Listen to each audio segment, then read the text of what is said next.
Today we're going to start Pythagorean Theorem.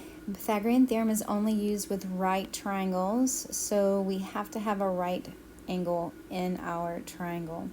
A few vocabulary words. We have the legs, and the legs are the two sides that form the right angle. So if we were to trace the right angle, notice that looks like an L, so we could think about it as an L, which is really convenient considering that the word legs starts with an L, right? So we can think about that right angle forming an L for the two legs. Also, we have our hypotenuse, and the hypotenuse is always opposite the right angle, and it is also the longest side of the triangle. So Pythagorean theorem says that if we take one leg and we square it, and we take the other leg and square it, then we add those two squares together, that has to be the same, has to be equal to what we would get if we took the hypotenuse and squared it. So in class, we watched a couple of videos. We watched the wheel with the water inside, and we watched the sticky note video. So we want to think about those concepts. When we say square, yes, we square a number, but remember from our last unit, that's also like building a square out from that side length, okay? So Pythagorean theorem, if you Googled it, you would see a squared plus b squared equals c squared. And then if we think about the y behind that, right, if we start with the original triangle here, this side length is a. Well, if it's a, then the top is a, all four sides would be a because it's a square. And then if we go to find the area, length times width, a times a is a squared. So the area of that square is a squared. Likewise, the area of the red square would be c squared, and the area of the purple square would be b squared. And so from those videos that we watched in class, we know that if we take those two small squares and we add them up, we would get the same area as the big square. In this case, we would get the same. If we added the green and purple squares, we would get the red square, if we're talking about their areas. So then what does that look like? Okay, so for number one, we have a triangle, a right triangle. And again, we trace that right angle to see which sides are our legs. And so one question you should ask yourself, actually trace the L. Do I have both of the legs and I'm looking for the hypotenuse, or am I missing one of my legs? In this case, we have both of our legs. It doesn't matter. Remember, this was a leg squared plus the other leg squared equals the hypotenuse squared. It doesn't matter which leg you call A and which leg you call B.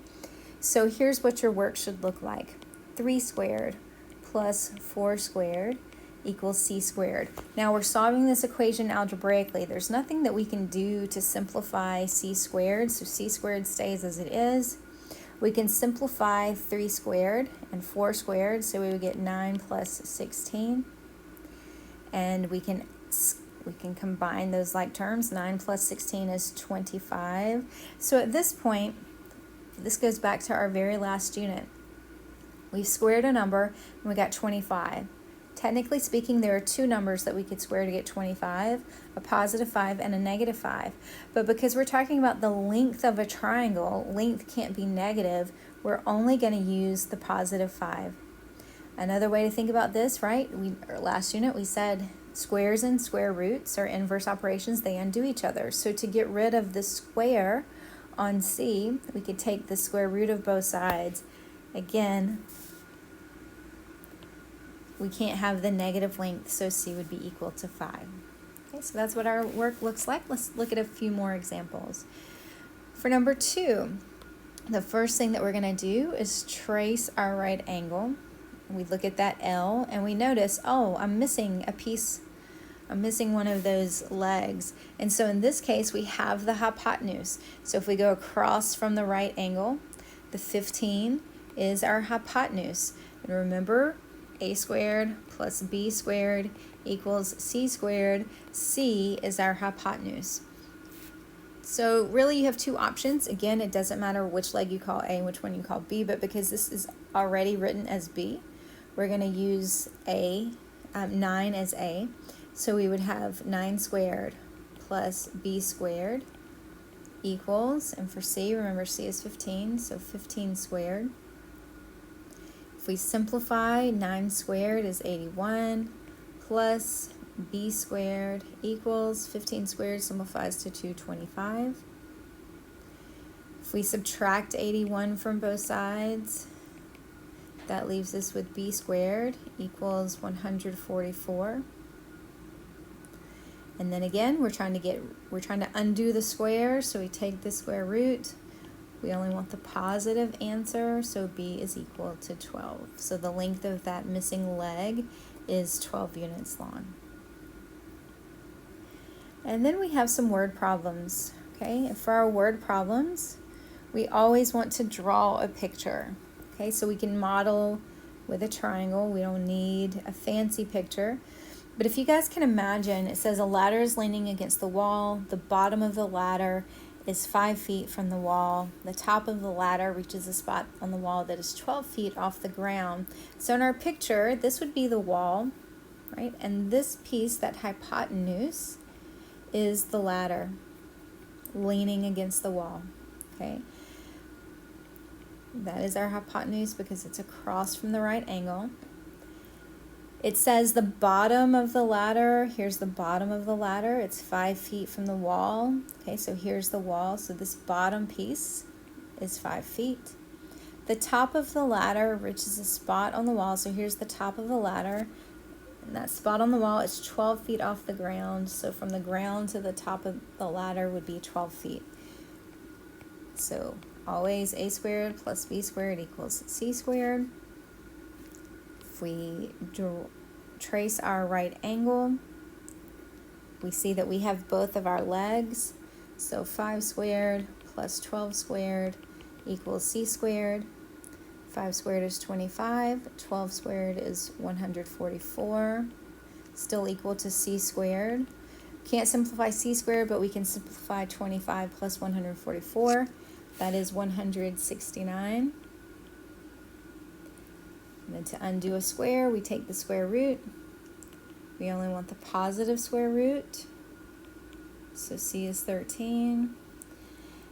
But then because it's a word problem, you really need to answer in a sentence so that you're really making it clear that you know what that value represents in the problem. The question was, how long is the ladder? The ladder is 13, and we need to look at our units. It was feet. So the ladder is 13 feet long. Okay. Number 4 says, John leaves school to go home. He walks 6 blocks north and then 9 blocks west. How far is John from the school? Again, we're going to draw a picture. And so we think about where John started. One quick word of advice. A lot of times when we're speaking, we might say north, south, east, and west. But when you are working a problem like this, right, north and south, people are really good with. Sometimes people get confused with west and east. So just a little memory trick. It spells we if you're looking at it, okay? So John leaves school. So here's John right here. This would be at school. He walks 6 blocks north. So we're going to take him north. And he walks 6 blocks. And then he goes 8 blocks west. So if it's west, we need to be moving to the left.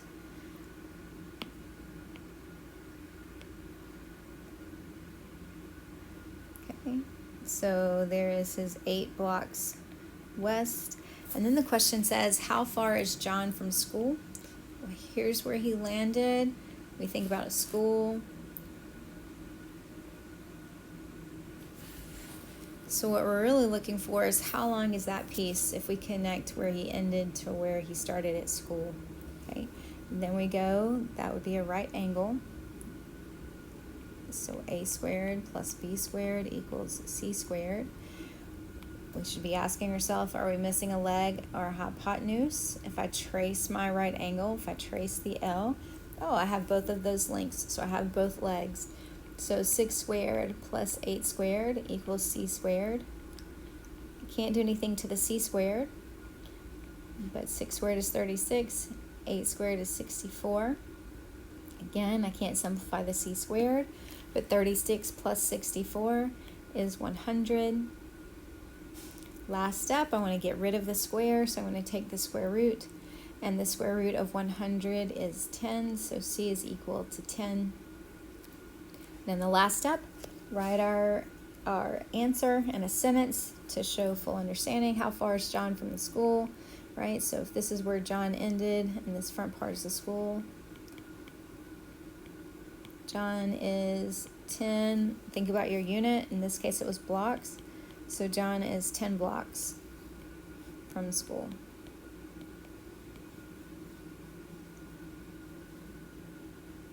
The last problem that we're going to look at is another application of Pythagorean theorem, right? If you Google distance formula, you would find something a little different than what we're going to do today.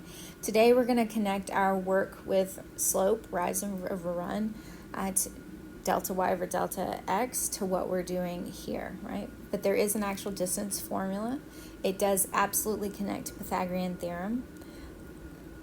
That I'm going to leave to you guys to explore on your own. Okay, so if we're looking at this, if we're thinking about our slope,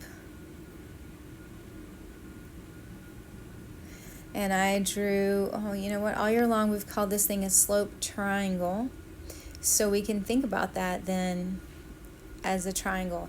The distance between these 2 points would be the distance of the length of that line segment. And so if we think about Pythagorean theorem, right, we have a right triangle here. If we trace our legs, well, one leg would be the rise and one leg would be the run. And so there's 2 ways that you could think about this, right? You could count up, right? Or you could think about, like we did in class when we were looking to find our slope. Here, from -3 to 7, that is an increase of 10, so this would be 10. From 4 to 6 is an increase of 6. And so if we're thinking about that, if we're thinking about the triangle, we have our 2 legs. So 6 squared plus 10 squared equals c squared. 36 plus 100 equals c squared. 136 equals c squared. And then we get to a point where we're trying to take the square root of both sides, right? To get rid of a square, you take the square root. And so we come up with c equals the square root of 136. Now this one is a little bit different because 136 is not a perfect square. And so here is what I want you guys to be able to do with a problem like this. I want you to be able to tell me that c is equal to the square root of 136. But I also want you to be able to give me a decimal approximation for that. And so if we put that into a calculator, you would get like 11.66 something. So if we round to the nearest tenth, that would give us 11.7. And then what are we looking for? We're looking for the distance. So the distance would be square root of 136, which is approximately 11.7 units. Thanks, guys.